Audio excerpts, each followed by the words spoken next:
Assalamualaikum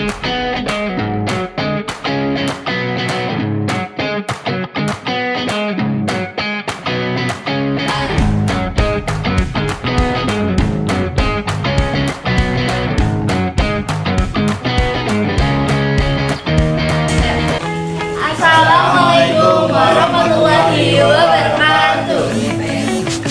Halo teman-teman semuanya, perkenalkan saya Adelia Dewi. Saya Arifin Ramadan. Saya Muhammad Pratama. Kami dari kelas 11 Manajemen Kehutanan 3 akan membuat video rekonsiliasi bank. Ini videonya sebagai berikut.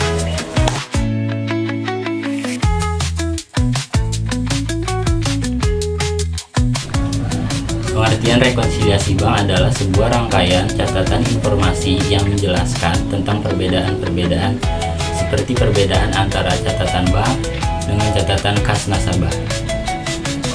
Rekonsiliasi bank juga suatu proses yang dilakukan untuk membandingkan dan menyelaraskan saldo kas yang tercatat dalam buku besar perusahaan dengan saldo yang tercatat dalam laporan bank.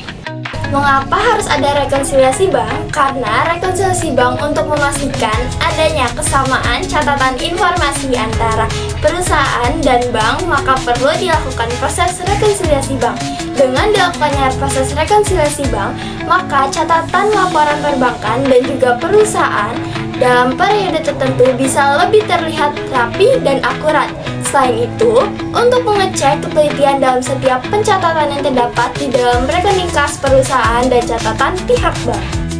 Nah, komponen dalam rekonsiliasi bank yang pertama ada deposit intention atau setoran dalam proses. Yang dimaksud ialah ketika uang tunai atau cek yang telah kita terima dan dicatat oleh perusahaan ternyata belum dicatat oleh pihak bank yang ditunjuk oleh perusahaan. Yang kedua, ada outstanding check atau cek yang beredar.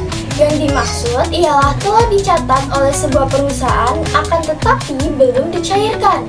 Dan yang ketiga ada non-certified fund check atau cek kosong. Maksudnya ialah cek yang tidak diterima oleh bank dikarenakan dana yang terdapat di dalam rekening perusahaan tidak mencukupi. Penyebab rekonsiliasi bank. Rekonsiliasi bank juga bisa terjadi akibat adanya perbedaan catatan kas perusahaan dan bank karena pengaruh deposit in transit, yaitu seperti terjadinya selisih data seperti bunga bank yang tidak tercatat di buku besar perusahaan atau adanya transaksi yang belum tercatat di rekening bank. Dan berikut adalah bentuk-bentuk rekonsiliasi bank. Yang pertama ada bentuk stafel. Yang kedua bentuk skontrol. Yang ketiga bentuk 4 kolom. Dan yang keempat atau yang terakhir bentuk 8 kolom. Prosedur rekonsiliasi bank. Pertama, melakukan perbandingan antara saldo kas di buku besar perusahaan dan rekening koran dari bank. Yang kedua, catatan transaksi yang dilakukan oleh bank. Yang ketiga, lakukan penelusuran terhadap transaksi yang masih diproses.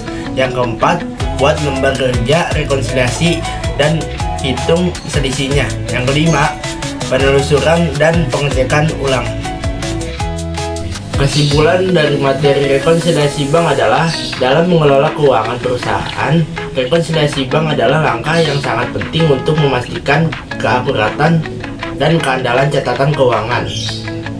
Dengan melakukan rekonsiliasi bank secara teratur, perusahaan dapat mengidentifikasi dan mengoreksi kesalahan pencatatan, mencegah potensi kecurangan, dan memastikan ketersediaan dana yang cukup.